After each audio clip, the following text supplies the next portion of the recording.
¿dónde podemos encontrar un equipo? Porque muchas veces me dicen, bueno, sí, hay que crear un equipo, pero ¿dónde encuentro yo a la gente para hacer esto? ¿Qué salgo a la calle a preguntar? ¿Pongo carteles? Bueno, no es sencillo, pero tampoco es imposible. Y hay muchos medios para encontrarlos. Hay desde foros hasta programas de emprendimiento específicos, como este o como otros que organiza la UOC. Hay la posibilidad de lanzar proyectos o lanzar convocatorias a través de Internet. Hay diferentes portales para buscar freelance, por ejemplo, que pueden ser de pago o de no pago. Hay diferentes formas de encontrarlo. Y una cuestión muy importante es que aquí estamos dentro de una universidad, formáis parte de la docencia de esa universidad, y en una universidad como esta y en muchas otras, lo que sobran son alumnos y alumnas, gente que está estudiando en muy diferentes ámbitos y en muy diferentes campos, y casi en cualquier perfil que pudiésemos pensar seguramente lo encontramos dentro de la institución. Yo creo que una pregunta para la institución puede ser: ¿me ayudáis a encontrar un perfil que cumpla para este proyecto? Creo que van a estar en general encantados de echaros una mano, de buscar ese tipo de perfiles. Bueno,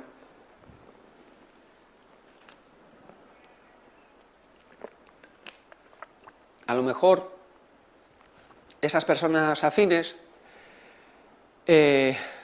son personas con las que vamos a compartir inquietudes o ideas o intenciones, pero es cierto que necesitamos un tiempo de acople para conocernos. Entonces, siempre es bueno que nos demos un proceso de trabajo, igual que hablábamos antes del cuestionario, pues que nos demos un tiempo para conocernos. Cuando incorporamos a esa persona o ese CEO al proyecto empresarial, dijimos, bueno, la vamos a incorporar a capital de la empresa, es decir, no te vamos a pagar, pero vas a tener un 10, un 15, un 20% del proyecto, va a ser parte de ti, pero no se lo podemos dar en el primer momento, porque no sabemos quién es, no sabemos si nos vamos a llevar bien o no, si va a haber química, si va a fluir, así que es bueno que nosotros lo hicimos al final del proyecto, cuando ya más o menos teníamos estructurada la empresa, pero nos dio tiempo a hacer un poco de evaluación del trabajo que habíamos hecho, que él se fuese adaptando, organizar reuniones para que se fuesen conociendo, que él nos diese su perspectiva de lo que habíamos hecho, que se lo presentásemos y le dijésemos, mira, esto es lo que hemos hecho, esto lo hemos organizado así, de esta manera. Bueno, pues eso nos motivó 6, 7 reuniones, 4, 5, 6 semanas de trabajo en el que ellos se fueron conociendo y se fueron acoplando, y en el que fueron diciendo, esta persona encaja con nosotros, esta persona es una persona que puede ser interesante, que nos aporta cosas, y también hicimos la incorporación de una manera gradual. Bueno, pues al principio vas a tener un porcentaje determinado y luego, en función de los hitos que vayas superando, iremos subiendo ese porcentaje. Para que no nos encontremos mañana con un problema del estilo, hemos incorporado a una persona con la que nos llevamos fatal, que no tenemos ningún tipo de entendimiento y tiene el 20% de la empresa y además no se quiere marchar.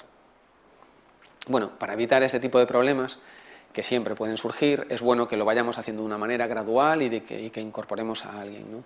Cuando hicimos ese proceso de selección para buscar a esa persona, que luego hemos replicado y buscado en otros casos y ha salido en general con éxito y nos ha animado mucho a potenciarlo, había dos tipos de personas.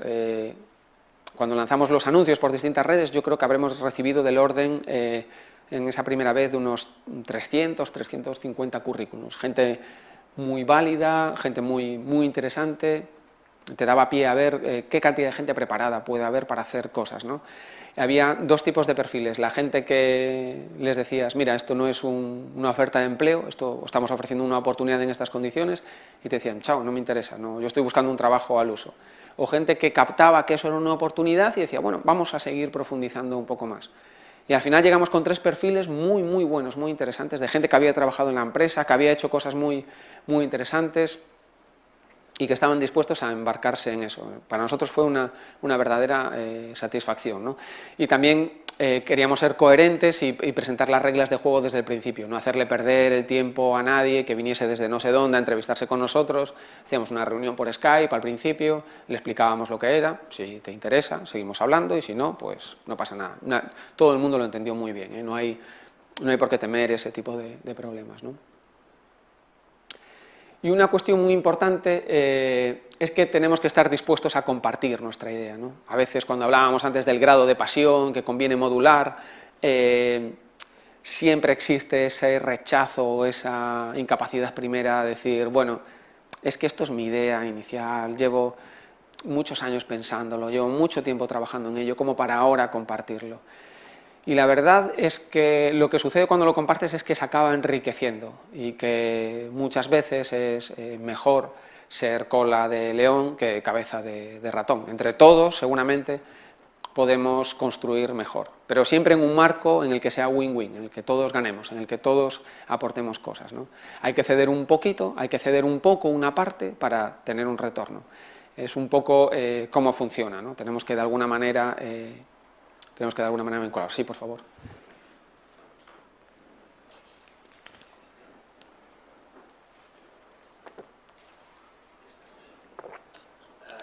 De todas formas, el transmitir tu idea supongo que también tendrá sus límites, ¿no? Sí, también porque también hay el miedo de que te la quiten.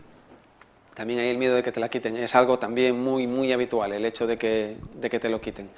Nosotros siempre decimos que las ideas compartidas en un ámbito controlado de una determinada manera no se copian, se enriquecen. Pero también es cierto que, igual que cuando conocemos a una persona con la que podemos sentir alguna afinidad sentimental, no nos presentamos de antemano: he tenido todas estas experiencias, he nacido aquí, me he estudiado esto, me divorcié hace no sé cuántos, tengo 2 hijos. No lo contamos todo, sino que vamos modulando la información.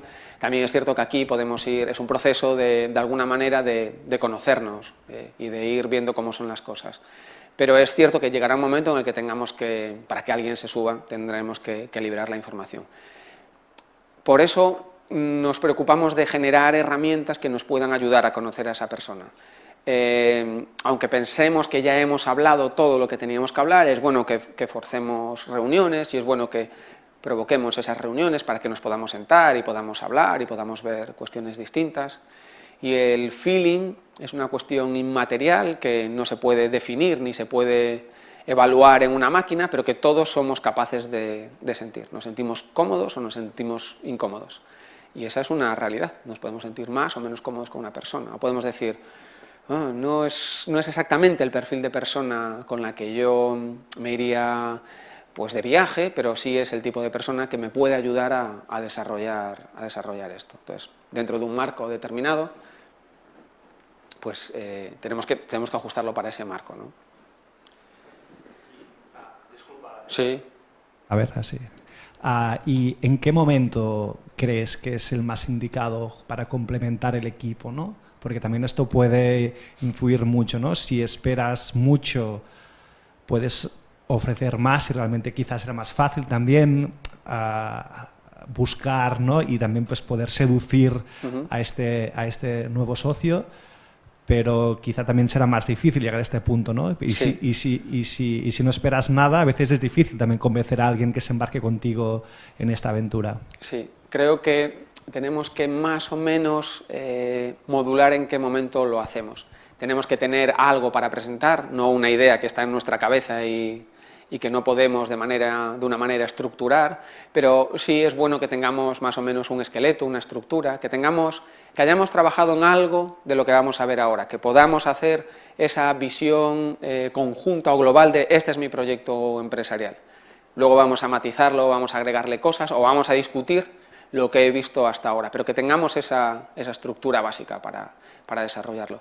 Y en cuanto a las necesidades, yo creo que todos somos conscientes de las cosas que no podemos hacer o de las cosas que podemos hacer en las que nos sentimos más cómodos.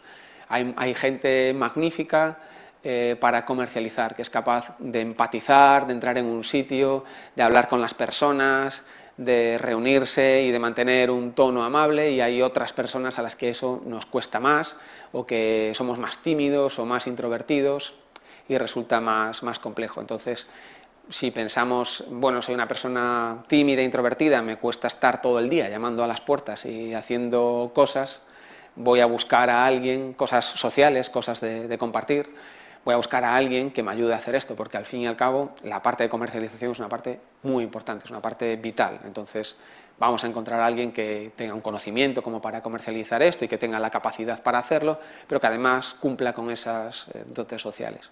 Yo me maravillo muchas veces siempre escucho a los comerciales que me llaman por teléfono, aunque sea un poco tedioso, para ver cómo lo hacen y cómo lo desarrollan, ¿no? Cómo son capaces de algo que yo sé que no les voy a comprar, porque es telefonía móvil o este tipo de cosas, cómo son capaces de hacerlo y cómo son capaces de ver cómo me enganchan, porque yo tengo nulas dotes comerciales. Aunque hago comercialización, pues no tengo dotes para comercializar, ¿no?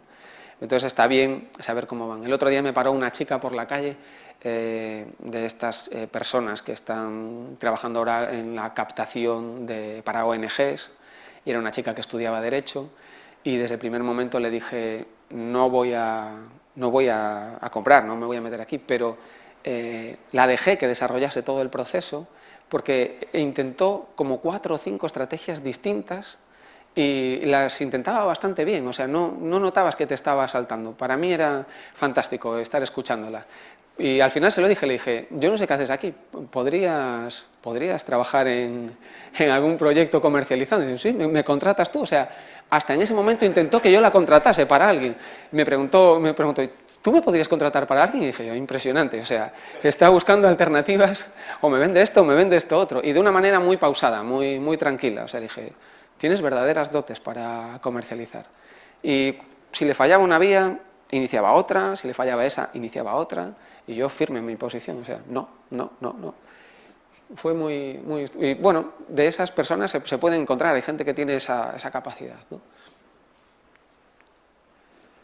Bueno, vamos a la sección de habilidades emprendedoras, ¿no?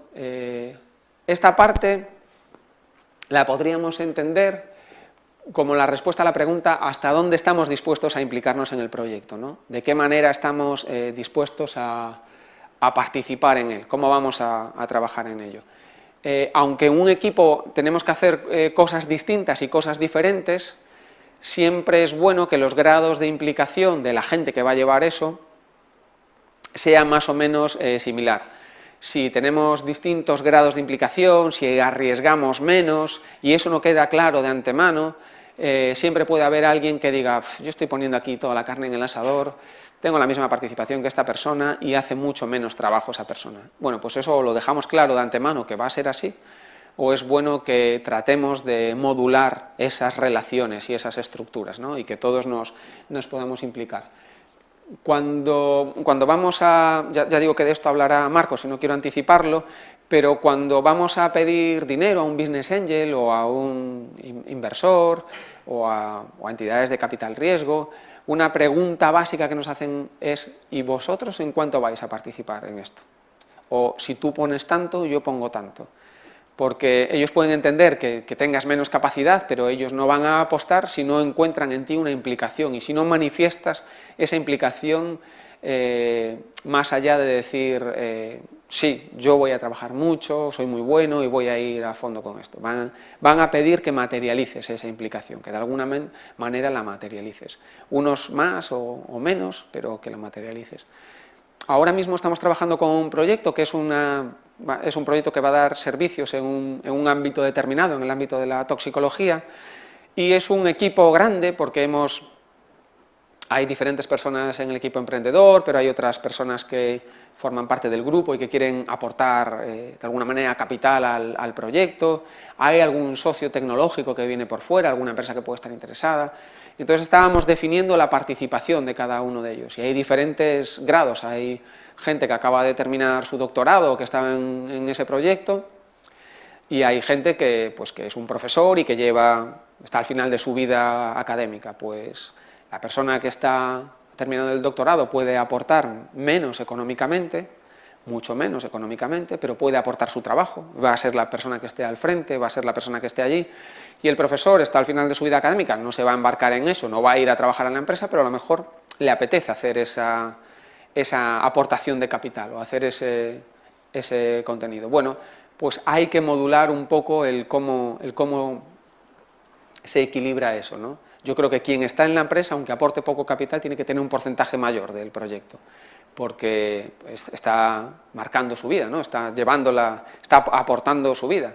que siempre será más importante que la parte económica. Entonces, hay que buscar ese equilibrio y todo el mundo tiene que estar de acuerdo en cómo buscamos ese equilibrio.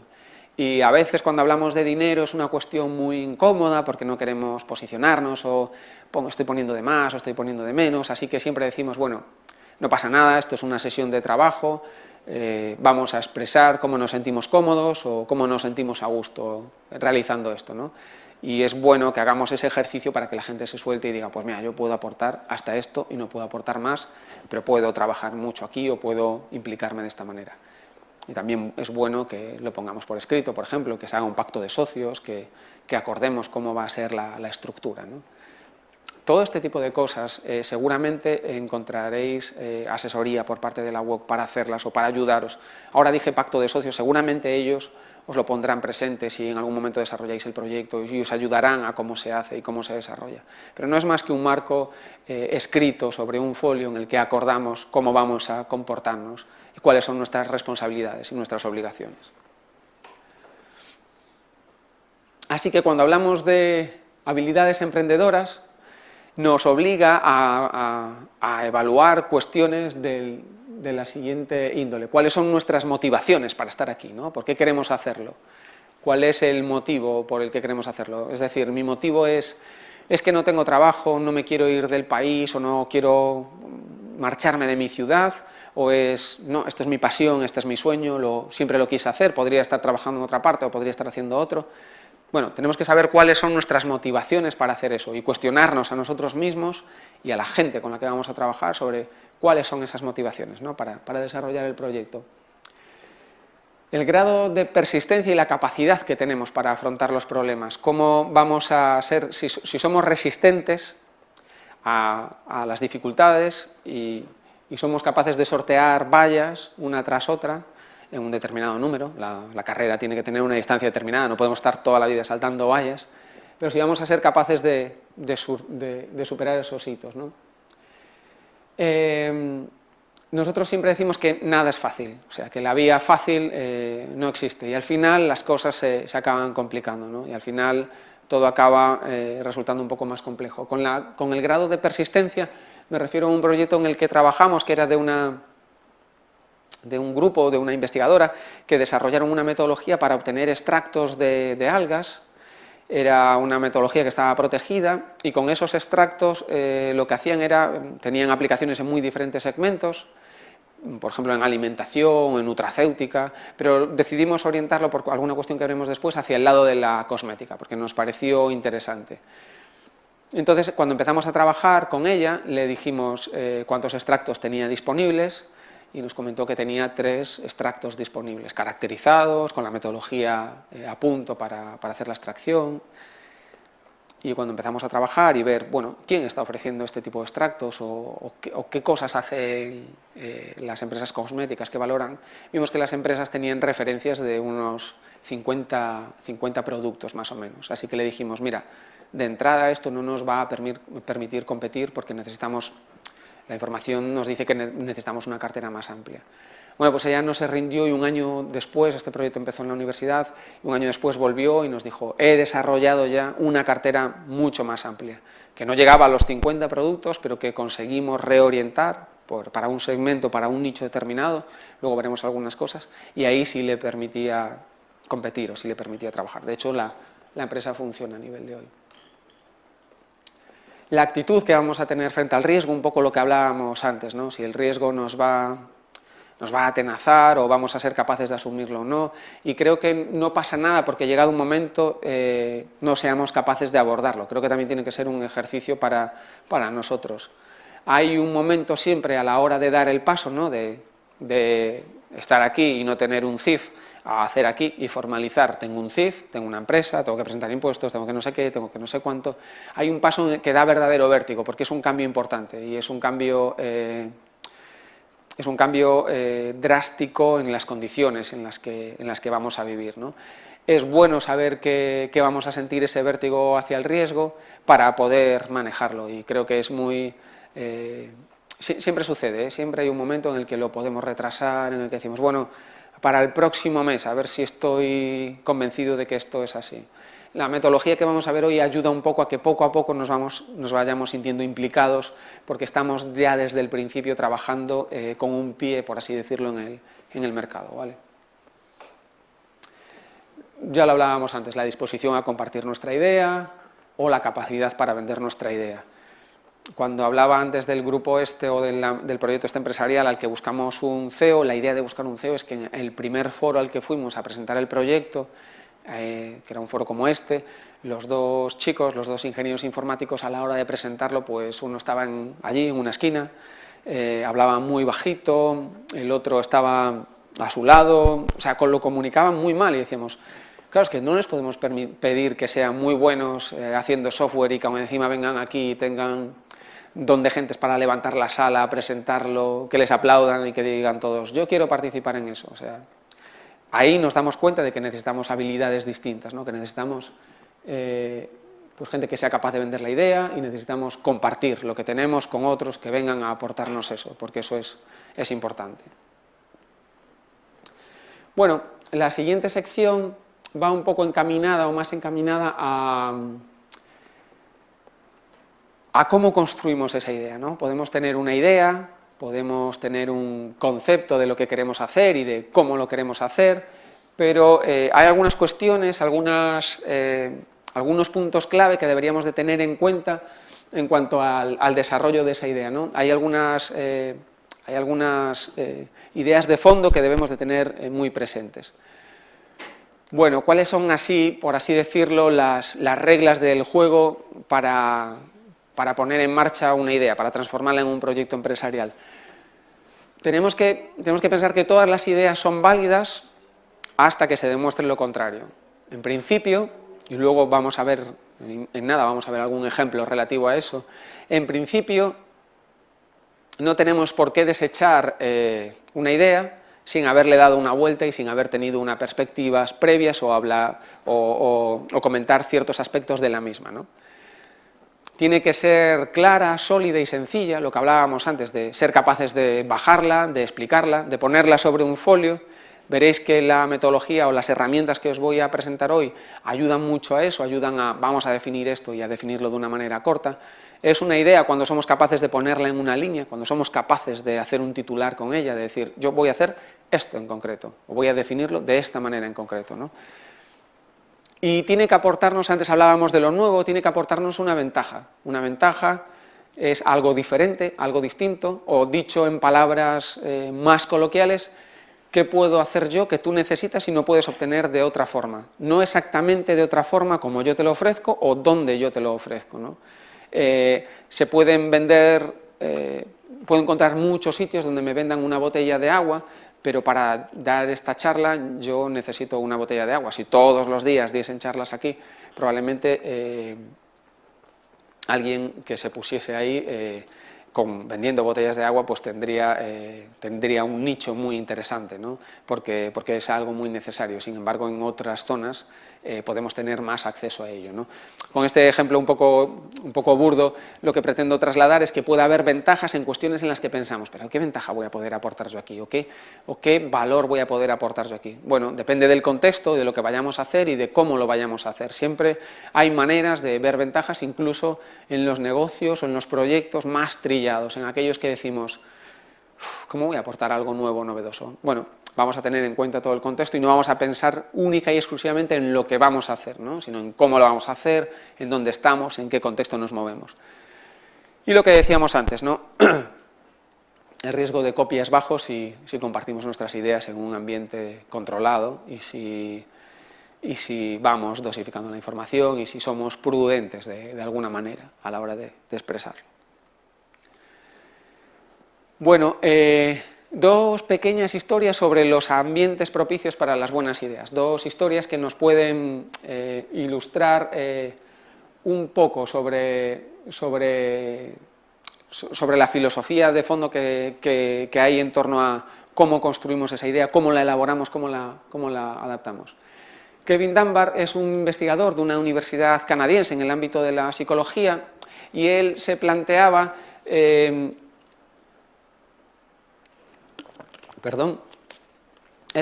dónde surgían las buenas ideas, cómo era que se materializaban. Así que lo que hizo fue diseñar un experimento en el que habló con un grupo de investigación muy grande e incorporó cámaras para grabarlos 24 horas sobre 24 horas, en todo lo que hacían, y después analizó todo ese material. Entonces él llegó a la conclusión de que las ideas, a ese grupo de investigación, las buenas ideas, aquellas que progresaban en el tiempo, aquellas que se desarrollaban y formaban parte de la actividad fundamental de la empresa, surgían en la reunión semanal que hacían todos juntos, los que trabajaban en un ámbito concreto, los que trabajaban en una línea, en otra línea, el ayudante de laboratorio, la gente que daba soporte software. Cuando ellos se sentaban todos juntos y explicaban en qué estaban trabajando e informaban al resto y les daban feedback, era el momento en el que tenían esos puntos o esas luces de insight, de ver exactamente, pues podíamos hacer esto o podíamos hacerlo de esta otra manera, ¿no? Y eso lo que viene a decir es lo que veníamos comentando antes, ¿no? Que necesitamos grupos heterogéneos y perspectivas distintas que nos ayuden a ver de una manera diferente lo que estamos haciendo. En una formación que hice en la Universidad de Sevilla, hablando de esto, una persona que estaba en el taller, que era un profesor de arquitectura, me contó que ellos habían desarrollado un proyecto para una barriada de Sevilla, como escuela de arquitectura, habían desarrollado un proyecto en el que en una barriada pues, construida en los años 50, en los años 60, donde vivían personas mayores, y eran edificios de 3 o 4 plantas que no tenían ascensor. Entonces, toda la población que había allí se había envejecido mucho y querían dar una alternativa habitacional para que la gente pudiese subir y bajar de sus casas sin necesidad de utilizar las escaleras porque estaban enfermos, ya no tenían edad para hacer eso, necesitaban de alguna manera subir en un ascensor. Y los edificios no contemplaban hueco de ascensor. Así que hicieron un equipo de trabajo dentro de la escuela para, bueno, vamos a aportar una solución que sea viable, que sea barata, porque es una barriada popular y que se pueda llevar a cabo o que podamos buscar cómo la podemos hacer. Así que empezaron a trabajar, hicieron un equipo de trabajo para desarrollarla y llegaron a una alternativa viable que era legal y que estaba permitida pues por el ayuntamiento y que se la podían, incluso por así decirlo, comprar. Es que iban a poner por el exterior de las viviendas, parando en las terrazas, porque cada piso tenía una terraza, una especie de montacargas diseñado de forma especial para que ellos pudiesen subir y entrar a través de las terrazas, ¿no? Con unas medidas de seguridad determinadas y con un desarrollo determinado. Bueno, ellos estaban muy contentos y muy orgullosos de su resultado, de qué manera hemos trabajado intensamente durante todo este tiempo y cómo hemos conseguido resolver este problema. Y un día en un café se lo comentó a un amigo suyo que no tenía nada que ver con el tema de la arquitectura, y este amigo le dijo: ¿y tú estás seguro de que la gente mayor va a querer bajar por el frontal de su casa en algo que se parezca a un montacargas aunque digas que es un ascensor? Y dije: pues que no van a poder bajar si tienen un problema y están reclamando que necesitan subir y bajar de una manera distinta. Entonces dijo: bueno, ¿se lo habéis preguntado a ellos si van a querer bajar? Dice: no. En ningún momento les habían preguntado si iban a querer o no, no habían contado con el usuario o con el cliente final, ¿no? En ningún momento les habían preguntado si iban a querer bajar. Y cuando se lo preguntaron, mayoritariamente dijeron que no, que de ninguna manera querían que sus vecinos los viesen subiendo y bajando por la... Fueron palabras textuales de ellos, subiendo y bajando por la fachada de la casa.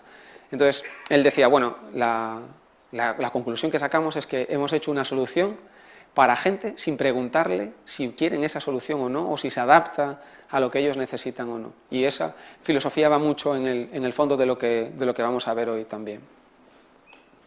La otra pequeña historia que os quería comentar era la de Howard Gruber, que es un investigador que investigó sobre la obra de Darwin, ¿no? Y entonces Darwin situaba el momento de iluminación donde se le ocurre el algoritmo básico de la selección natural, porque funciona la selección natural, en un momento mágico pues, en el que está delante de la chimenea leyendo un libro y dice: ah, claro, esto es así, es de esta manera, o sea, llevo mucho tiempo trabajando en esto y se me ocurre ahora de esta manera. Bueno, pues Howard Gruber, cuando analiza toda la obra de Darwin, cuando empieza a leer todo, se da cuenta de que eso que Darwin atribuye a un insight, a un momento de luz, de inspiración, ya lo tenía puesto por escrito, ya lo tenía anticipado en toda la documentación que había ido elaborando. Lo que pasa es que no tenía una perspectiva global, no era capaz de resumir toda esa información en una sola frase, en un solo contexto. Una vez más es necesario que tomemos distancia, que veamos las cosas con perspectiva y que nos cuestionemos a nosotros mismos y que seamos capaces de ver los árboles individualmente en el bosque, y no solo un conjunto de hojas, hojas, hojas y más hojas, ¿no? Y que tengamos la capacidad para dar un paso atrás y para ver las cosas, para no obcecarnos, para no estar construyendo que algo que la realidad nos puede estar diciendo, no, por ahí no vayas, y luego veremos exactamente de qué manera, ¿no? Y cómo podemos decir, bueno, ¿por qué no? Pues porque tenemos todo este contexto que nos dice que no, que a lo mejor no me estoy dando cuenta de ello.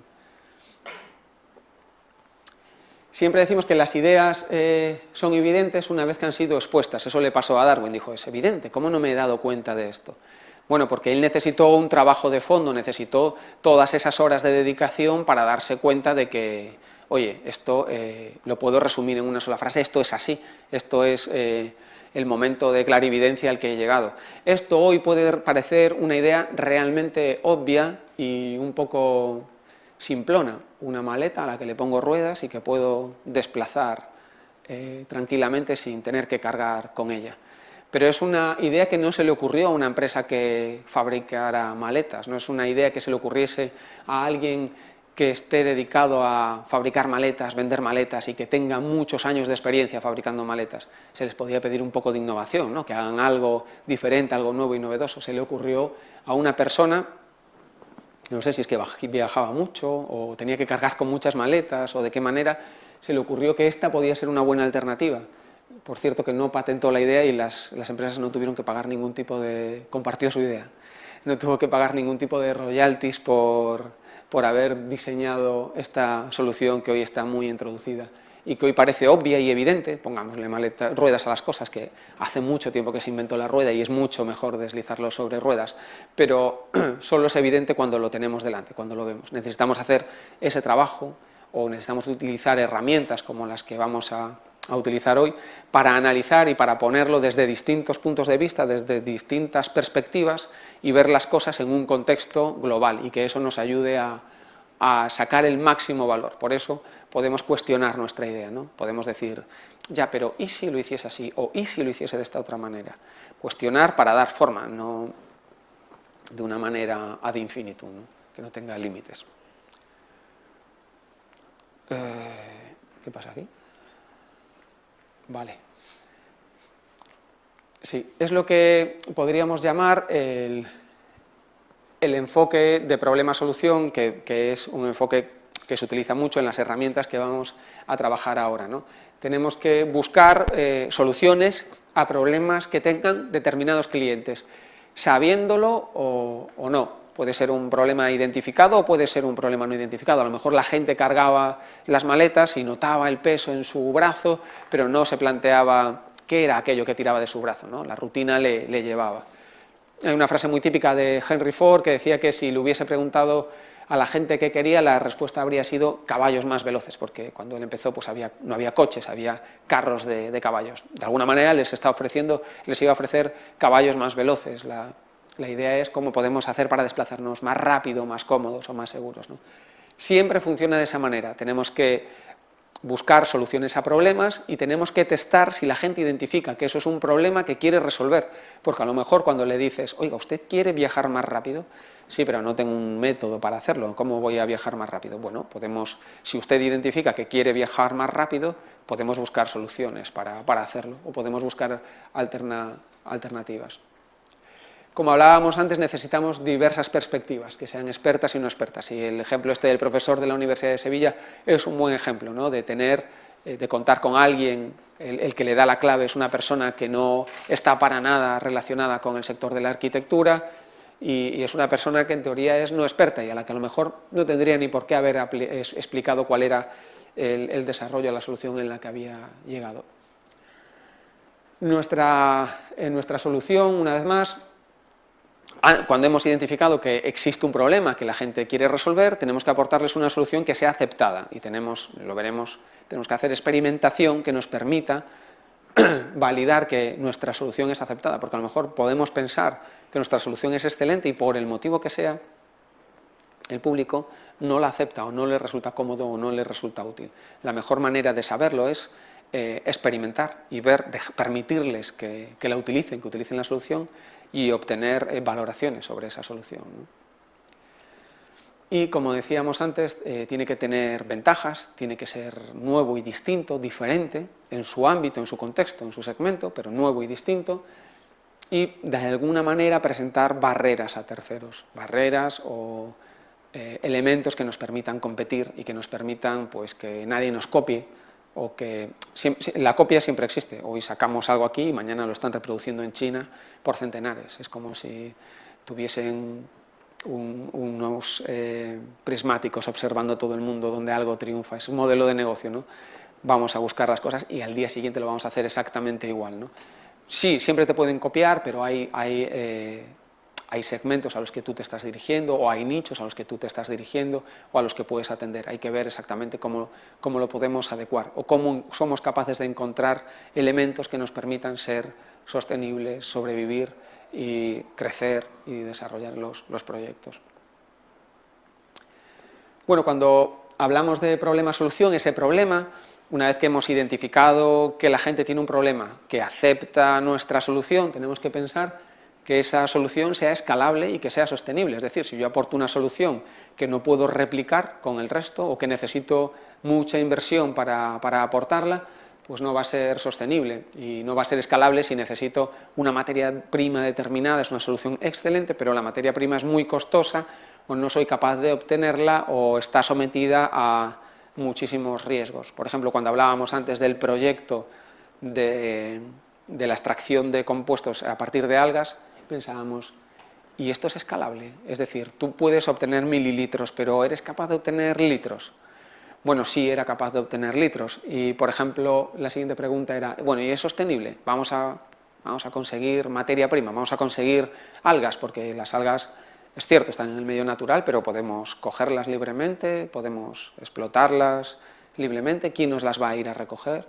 Bueno, hoy día tiene una empresa que es socia tecnológica de ese proyecto, que es una empresa que históricamente empezó con el tema de las algas para alimentación, que les provee de algas y que ha encontrado en eso una alternativa de negocio. Una empresa que es muy, luego os contaré alguna cosa al respecto de ella, que es muy innovadora porque en alguna charla en la que estuve de ellos tienen en su cartera de manera continua en mente como 100 o 150 productos distintos, nuevos, diferentes, en los que incorporan algas o productos basados en algas y que van testando y que van probando para ver si el público la acepta y que van de alguna manera provocando la introducción de nuevos elementos basados en algas. Y encontraron en esto una nueva alternativa en la que ellos no habían pensado. Dijeron, bueno, nosotros estamos volcados en la utilización de algas en todo el rango y abanico de lo que es alimentación, pero nunca habíamos pensado que pudiese ser interesante para el sector de la cosmética. Así que, bueno, les pareció interesante participar en el capital de la empresa y les pareció muy interesante no solo aportar su expertise y su conocimiento de desarrollo de un proyecto empresarial en ese ámbito, sino aportar la materia prima, que era algo que ellos ya sí o sí estaban recolectando y que muchas veces tenían excedentes o materia que no utilizaban. Pues nos ahorramos tener que buscar permisos de explotación, tener que hacer el proceso legal y administrativo que nos permitiese hacer todo ese tipo de extracciones. Bueno, encontramos una relación de estabilidad, de ganar-ganar para todas las partes. Vale. Estamos hablando de soluciones teóricas, pero tenemos que pensar, como hablábamos antes, que a través de la experimentación, de la prueba y el error, tenemos que ver si nuestra solución teórica nos da la respuesta que nosotros pensamos. Yo creo que esta solución es buena para este problema. Bueno, vamos a experimentar y vamos a ver si la gente lo acepta o no. Entonces, la solución teórica tiene que ser demostrada en la práctica. Tenemos que tener información, veremos cómo, para demostrar que esa teoría es verdadera. Y veremos un poco la disquisición entre cómo abordar un proyecto empresarial de una manera teórica, de una manera clásica, o cómo lo abordamos a través, por ejemplo, del Lean o de la herramienta del Canvas. Y uno de los precursores del Lean Startup, pues es Steve Blank. Luego os doy la bibliografía y una de sus frases célebres o que definen la filosofía con la que se trabaja es sal del edificio, es decir, deja de hacer cosas aquí que son soluciones buenísimas y estupendas y ve a la calle y pregúntale a la gente si esa solución le satisface. cuando mi compañera Nuria venga, que se encargará más de la parte de mercado, de validar y testar productos en el mercado, os enseñará diferentes procedimientos y diferentes herramientas para salir del edificio y probar si lo que tenemos resulta interesante para los que se supone que son nuestros clientes, que sean herramientas accesibles, que se puedan ejecutar por todos y que nos puedan dar ese tipo de información, ¿no? Bueno, ¿y dónde podemos encontrar soluciones a problemas? Porque muchas veces podemos pensar que a alguien se le ha ocurrido una solución magnífica porque lleva no sé cuántos años trabajando con un software o porque lleva X tiempo desarrollando una investigación en un campo determinado. Pero lo cierto es que podemos encontrar ideas o podemos encontrar aportaciones a ideas en muy diferentes facetas de nuestra vida. Las podemos encontrar en la formación reglada, pero también lo podemos encontrar en nuestros hobbies, en nuestros gustos, en nuestras actividades fuera del trabajo. Hay mucho conocimiento que podemos tener, que podemos poner en combinación con otro conocimiento que puede considerarse más reglado y más estable. Y hay un montón de ejemplos al respecto. Podemos encontrarlo en tesis doctorales, evidentemente, o en patentes, en experiencias laborales previas, yo conozco este sector porque he trabajado en él y creo que se pueden hacer las cosas de una manera distinta. O en la observación diaria, en la observación de cómo se hacen las cosas. Veo en la estación de tren cómo todo el mundo carga las maletas a pulso y creo que puedo aportar una solución distinta. Y creo que la observación diaria nos da la capacidad de ver cosas que haríamos de una manera diferente, o que haríamos de una manera distinta, o que nos ayudarían a mejorarlo. Y luego os cuento un pequeño ejemplo sobre la observación.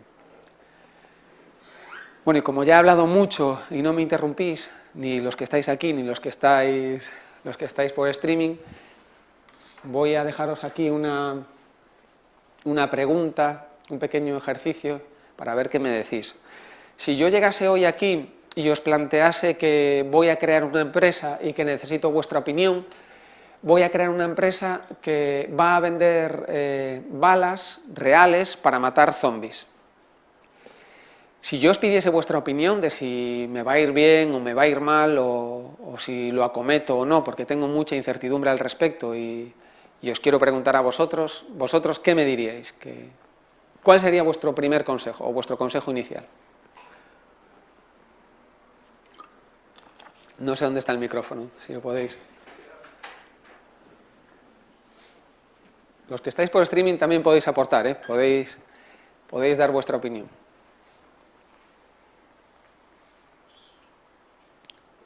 Que vayan a Estados Unidos, que hay muchas pistolas. ¿No? Bueno, yo os pregunto, yo Sí, voy a captar lo que... A mí la idea me parece fatal, porque vender balas no me parece bien, pero si quieres vender un sitio donde hay armas y si está permitido, pues Estados Unidos. Son balas para zombies, ¿eh? O sea, Bueno, para... ya, bueno.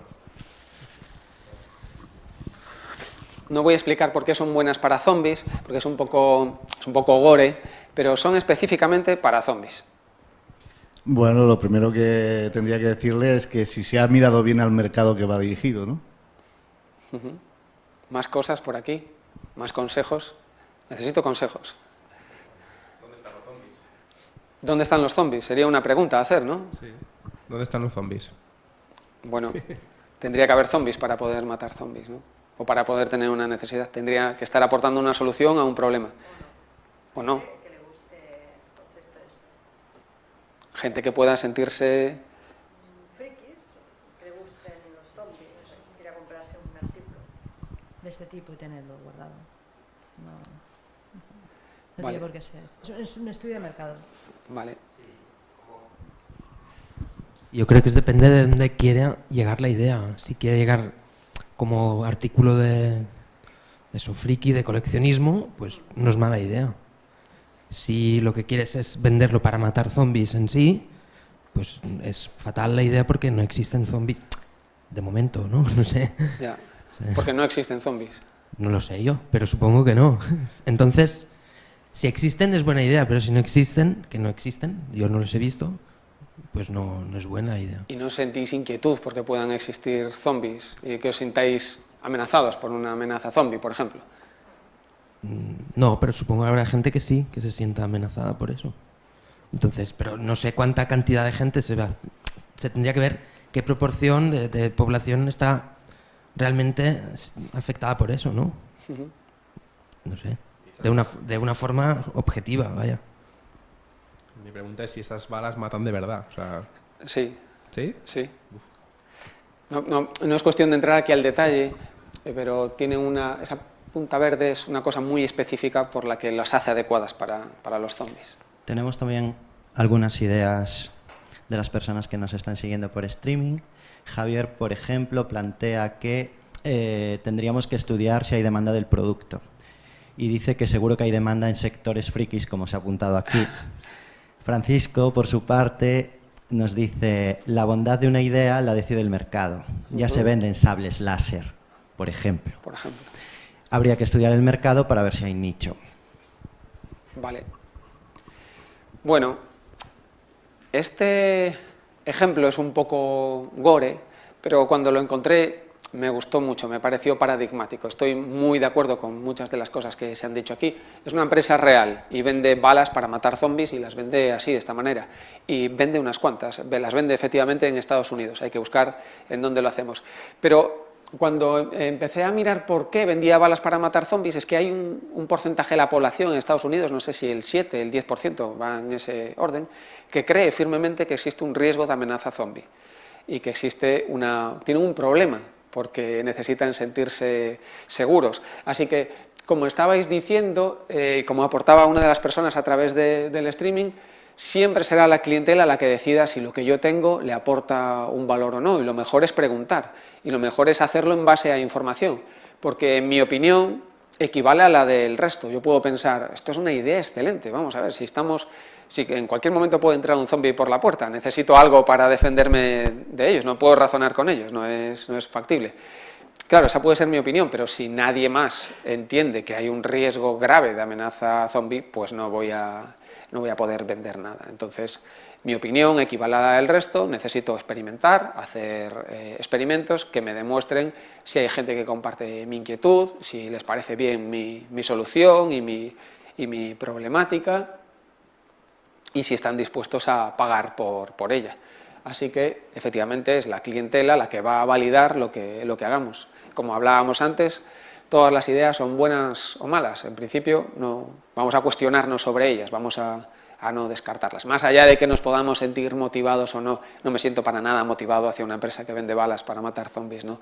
Me guardo mi opinión, lo que pasa es que el ejemplo me parecía lo suficientemente en el extremo como para que nos permitiese hablar y debatir, ¿no? De hecho,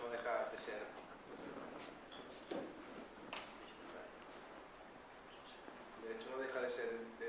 No te dejan de vender balas, pero te lo venden con añadido que son, por la punta es verde y dispara zombies, pero son balas. Sí, o sea, ¿no? Sí, creo que son balas un poco especiales, más agresivas que el resto, pero... Bueno, Yo me declaro pacifista, no tengo nada que... O sea, que es cuestión de marketing también, ¿no? Es una cuestión a veces de marketing, sí, claro. Sí. Bueno, pues como mensaje de fondo ese, ¿no? Al final es la clientela o son los potenciales compradores los que nos van a decir si lo que tenemos es bueno o no. Podemos tener una opinión que puede ser muy interesante y partimos de esa hipótesis. Yo creo que hay un riesgo grave de una amenaza zombie, voy a ofrecerle al resto de la población que comparte mi miedo y mi problemática, voy a ofrecerles una solución. Entonces, tengo dos alternativas. Creo firmemente que eso es así y entonces fabrico y saco a la venta, o puedo decir, bueno, ¿y la gente compartirá mi visión y mi opinión? Bueno, voy a hacer unos experimentos, voy a diseñar aquí experimentos para captar la opinión de las personas, para ver si ahí fuera hay un montón de gente que puede sentirse intimidada por este problema igual que yo. Mi compañera Nuria enseñará algunas de esas herramientas, pero el concepto básico de la metodología de trabajo es esta, es experimentar y probar, porque si salimos a la calle y hacemos 100 encuestas y definimos a qué tipo de público le vamos a preguntar y qué rasgos tiene que tener, pues una edad determinada, aficiones, etcétera, etcétera, si buscamos ese público y les hacemos preguntas, el único coste en el que estamos incurriendo es una mañana en el que diseñamos las preguntas, el público objetivo al que estamos yendo y salir a la calle, salir del edificio y ponernos a buscar personas a las que podamos entrevistar y a las que podamos preguntarles y que nos puedan dar información que sea interesante. No estamos incurriendo en voy a fabricar 100 cajas de balas, voy a tener que tener una línea de producción, voy a tener que tener materias primas, estamos haciendo una evaluación primera. Si esa evaluación primera me dice que hay un 10% de la población que siente ese temor y que está dispuesta a hacer algo para evitarlo, pues tendré un dato. Y un dato ya no es una opinión, es un elemento de juicio, es un elemento de juicio basado en una realidad que está ahí fuera. Vale, unos cuantos ejemplos más de ideas que pueden parecernos, a nivel ya de anécdota, que pueden parecernos fuera de la realidad, pero que se pueden diseñar. Creo que fue a finales de los años 80, cuando alguien lanzó este producto, Pet Rock, que era una piedra que podía servir como mascota, la vendió como mascota. Y estaba de alguna manera personalizada, como veis tiene aquí un poquito de paja, una caja con agujeritos donde puede respirar. Creo que consiguió venderla por billones, en una época en la que no existía Internet de una manera tan masiva como en la actual y que funcionó boca a boca. Al parecer la persona estaba pensando en creía que podía haber podía dar una respuesta a aquellas personas que podían necesitar o querer o que les gustaría tener una mascota, pero que no querían la parte mala de la mascota. Salir a pasearla a las 10 de la noche cuando hace frío, darle de comer, limpiar en casa, todo ese tipo de cosas. Bueno, pues llegó a la conclusión de que podría ser una buena idea y demostró que podía ser una buena idea, porque creo que llegó a vender por encima del millón de productos en un momento determinado en el que, como decía antes, era muy difícil hacer marketing online y llegar masivamente a la gente o comunicar o que te puedan ver. Quizás hoy es más fácil hacer eso, pero es más difícil que te destaques, ¿no? que te diferencies o que te vean incluso. Bueno, esta persona es un emprendedor que desarrolló un proyecto que me parecía realmente sencillo, que era reutilizar cajas usadas que recogía por la calle y que volvía a reutilizar y a vender para gente que podía necesitarla. No es una idea tan sencilla porque necesitó 2 intentos para desarrollarla y una con una considerable inversión, y a partir de, creo que fueron del orden de $150.000, $200.000 los que necesitó para lanzar el primer proyecto, y ese proyecto le permitió aprendizaje, pero a un alto coste, y creo que la empresa sigue funcionando y fue sostenible y se fue desarrollando, ¿no? en algo que en un principio podríamos pensar que no. Y otra que, como hablábamos antes, es más friki, que la vi un momento en una noticia en un periódico, es esta sobre ataúdes tuneados. Yo no tenía ni idea de esto, la vi hace no mucho tiempo y dije, sorprendente, siempre se pueden hacer cosas nuevas, ¿no? No pensé que nadie pudiese necesitar, cuando ya no necesita nada, un ataúd con forma de violín o con forma de guitarra, y creo que la empresa vende bastantes elementos de este estilo, así que las ideas no son buenas ni malas, hay que analizarlas, ¿no? Bueno, aquí Francisco comenta una cosa que ya se ha comentado en realidad, ¿no? Pero, bueno, ¿qué podrías decir ahora que estás exponiendo ideas? ¿Hasta qué punto salir a la calle con esa idea puede suponer un riesgo de mostrar excesivamente la idea? Si quieres matizar algo de lo que se ha comentado antes. Sí. Porque ya lo hemos comentado, creo, ¿no? En realidad, si yo salgo, voy a ser reiterativo con el ejemplo de los zombies, pero si yo salgo a la calle a preguntar, ¿necesita usted balas para matar zombies? Pues a lo mejor ahí estoy dando un poco de información a mayores. Pero si estoy testando un problema y estoy preguntándole, ¿usted siente un riesgo de amenaza zombie? ¿Usted piensa que eso es un problema en su vida? ¿Usted necesita herramientas para sentirse tranquilo de esa amenaza? No le estoy diciendo de alguna manera qué es lo que voy a hacer o qué es la solución que le voy a dar. estoy testando un problema. Sí es cierto que después voy a tener que testar cuál es mi solución y si la aceptan o no la aceptan, pero vuelvo a insistir en que no siempre es tan fácil copiar, ¿no? Como veremos después, siempre es necesario trabajar con un prototipo o tener un prototipo en el que alguien trabaja, pero detrás de un prototipo hay muchas horas de trabajo y mucho tiempo de desarrollo y mucho tiempo de conocimiento que no es trivial y que no es fácil.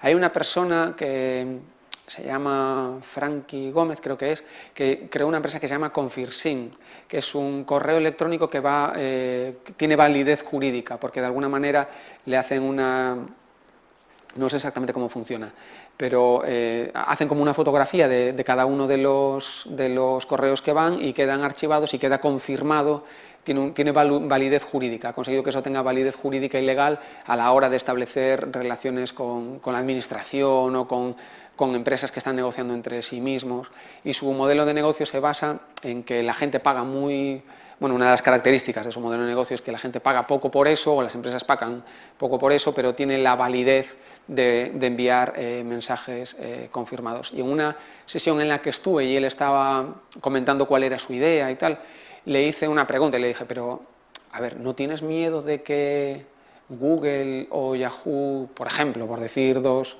distribuidores de correo electrónico, te copien la idea?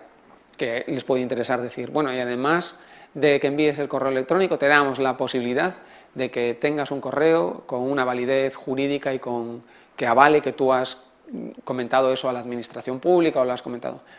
Y él dijo que sinceramente no, y que había estado de hecho en conversaciones con Google para venderle su idea y no habían llegado a fructificar, que no le quedaba la menor duda de que Google, si quería, podía hacerlo, pero que iba a tener que poner el tiempo que él había dedicado a eso, y que había conocimiento que era sustancial y que estaba por debajo de todo lo que había tenido que hacer él, de caminos cerrados, vuelta atrás y volver a empezar, que tendrían que afrontar, y mientras tanto él ya estaba en el mercado y ya tenía pues casi 1 millón de clientes, ¿no? Y que, bueno, ese era su bagaje y su camino andado, y que seguramente cuando tuviese 2 millones o cuando tuviese 2,5 millones, alguien se plantearía comprarle antes que hacer lo mismo. Algo que creo que le ha sucedido a alguien como WhatsApp, por ejemplo, ¿no? que le han comprado la idea antes que hacer otro, que hay unos cuantos por ahí alternativos y demás, pero por el motivo que sea, uno se utiliza más que otro, o al menos en un momento se utilizó más que otro. Yo creo que tengo un par de cosas más y creo que con esto podemos cerrar la primera parte, así lo dejamos para descansar un poco, que también os he machacado con muchas cosas. Así que, como decía antes, una ventaja competitiva es una diferenciación que acepta el mercado, que posee valor. Estamos aportándole valor a alguien, tenemos que pensar en aportar valor y cómo hacemos para que ese valor sea el máximo posible o que tenga la máxima eficiencia posible, ¿no? Para cubrir todo el abanico de necesidades. Como veíamos antes, no tiene por qué resultar evidente en primera instancia. Hay ventajas que pueden ser más o menos evidentes, pero una vez que hemos hecho el trabajo determinado, ¿no? Y tenemos que explorarla y cuestionarnos como hemos visto hasta ahora. Simplemente, creo que con esto acabo, simplemente un momento. Esto es Santiago de Compostela. Esta es la avenida de Barcelona, que está muy bien que alguien que venga de Santiago traiga un ejemplo de la avenida de Barcelona en Santiago. De hecho hay una placa por aquí, por aquí más abajo, donde se produce, hay alguien, creo que era el alcalde o alguien así de Barcelona en aquel momento, está presente en la inauguración de esta avenida.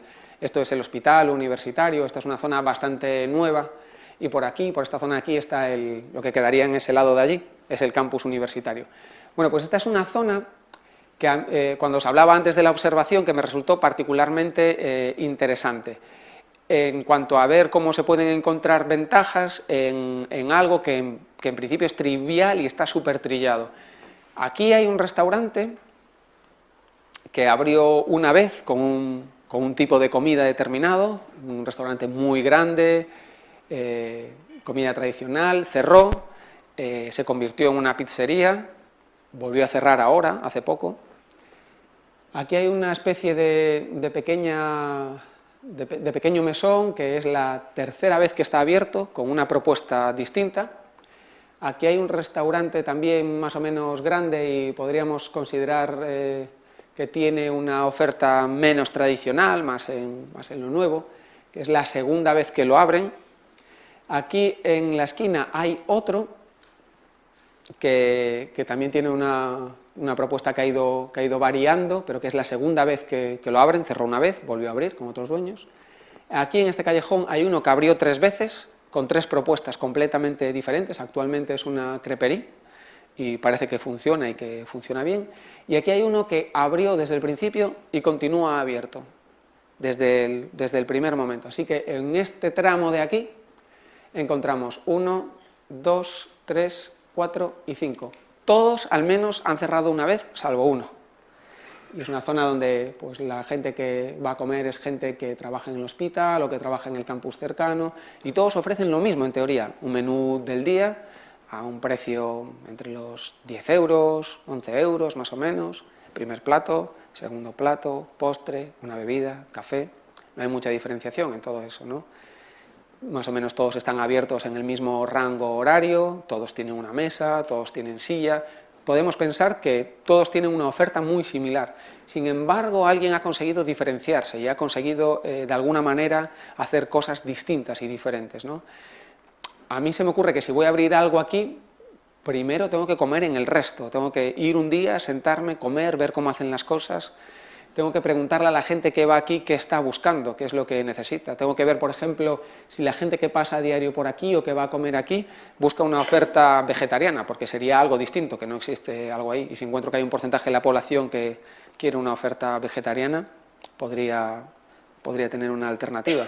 El restaurante que está aquí ahora, que es una creperie, ha evolucionado de tal manera que solo abre para comer y para cenar, y fundamentalmente para comer, porque la gente va a eso.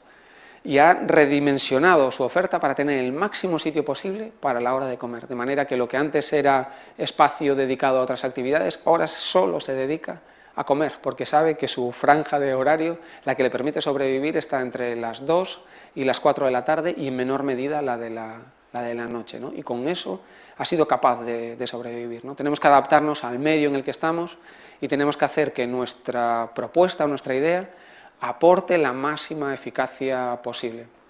Y me gustaba este ejemplo porque es un ejemplo que podemos encontrar en casi cualquier parte, en cualquier lugar, ¿no? En el que vemos que por algún motivo algo funciona y por algún motivo lo otro no funciona. Así que si yo fuese a abrir aquí, hablaría con la gente, comería en los restaurantes y estudiaría mucho lo que existe y trataría de preguntarme a mí mismo qué alternativa diferente quiero hacer y validar con la gente que vive ahí o que come ahí si esa alternativa va a ser interesante para ellos antes de pagar un alquiler, a abrir una verja y empezar a trabajar. Es una buena pregunta, ¿eh? Yo no lo puedo decir. Yo creo que hay cuestiones que son intangibles, pero lo he observado menos. Yo tengo que decir, es cierto, yo he comido casi en todos menos en el de la esquina, pero yo no soy un early adopter, o sea, alguien que no sé por qué no he ido, pero yo no he ido. Sin embargo, me he fijado más en el de la creperie, que empecé a ir porque ya habían fracasado 2 y habían sido cosas muy distintas, y cuando fui me pareció que el ambiente era muy agradable. La carta está muy condicionada porque, aunque hacen menú, siempre está presente la parte de crepe y demás, ¿no? Pero también es distinto, tienes otras alternativas. Y me acuerdo cuando estaba allí, estaba con mi compañero Marcos y fuimos a comer y le dije, estábamos sentados y era temprano y no había todavía gente, y le dije, la verdad es que el sitio está bien, tiene una decoración interesante, pero oye, un poco de hilo musical así de fondo les quedaría bien. Y no sé si nos escuchó o no, pero el camarero al rato puso música jazz allí, y dije yo, realmente esto es casi como pedir, y está bien, ¿no?, que capten un poco cuáles las necesidades de la gente o qué es lo que está buscando a la hora de comer. Por ejemplo, ellos modificaron toda una barra que tenían, la transformaron en una barra donde ahora la gente puede ir y sentarse a comer, porque hay mucha gente que va sola a comer, por ejemplo, y entonces en la barra es como más agradable, ocupan el espacio justo es una barra en la que te sientas por un lado o por el otro. Me gusta ver cómo van modificando las cosas en función de cómo captan las necesidades de la gente.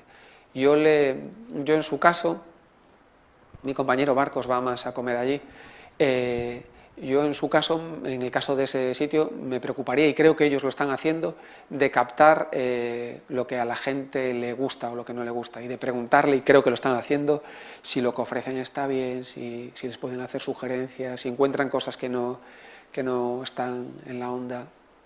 No hace mucho entré en una pastelería, y tenía, para que veáis que no necesitamos ir a WhatsApp o a Google, o sea, todo a pie de calle, a pie de lo que podemos ver al día. Pues entré en una pastelería, panadería, y tenía una tarta con pequeñas raciones cortadas encima del mostrador. Y la persona, no me acuerdo qué fui a comprar, pero la persona que estaba allí me dijo, ¿quieres probar un trozo de tarta? Es una tarta de piña. Y le dije, bueno, sí, y la probé. Y me dijo, ¿te importa cubrirme estas 4 preguntas? Y hacía una pregunta para una valoración sobre la tarta. Y claro, dije, oye, ¿por qué haces esto? ¿Por qué? Dijo, bueno, pues periódicamente hacemos tartas, las diseñamos y pensamos en lo que podemos hacer, las sacamos aquí para que la gente las pruebe, y aquellas que tienen una alta valoración las comercializamos, y las que no, pues las desechamos y las dejamos. Y dije yo, fantástico, ¿no? Podemos hacer cosas nuevas y distintas, o podemos pensar en cuestionar a nuestros clientes, que nos pueden dar un montón de información. A lo mejor si vas a uno de esos restaurantes, vas todos los días allí a tomar café entre las 11 y las 11:15, buenos días, un café solo, te lo pone, y el camarero no sabe si te apetecería tomarte pues un croissant también que te acompañase al café, o te gusta el café que estás tomando, o preferirías otro determinado, y eso entra dentro de lo que podríamos llamar lo normal de la gestión de un proyecto, que a lo mejor no es tan habitual. A lo mejor el ingeniero informático prefiere estar haciendo código y estar trabajando en su mesa de despacho y no salir a preguntar si eso está bien, ¿no? Entonces necesitamos a alguien que esté haciendo el software, pero necesitamos a alguien que esté testando lo que se está haciendo. Y luego también os contaré algo al respecto.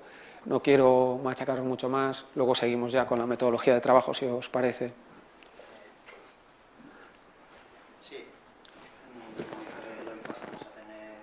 Hacer un descansito de unos 20 minutos más o menos, especialmente para los que están en streaming, que nos siguen, pues nos reencontramos aquí en 20-25 minutos.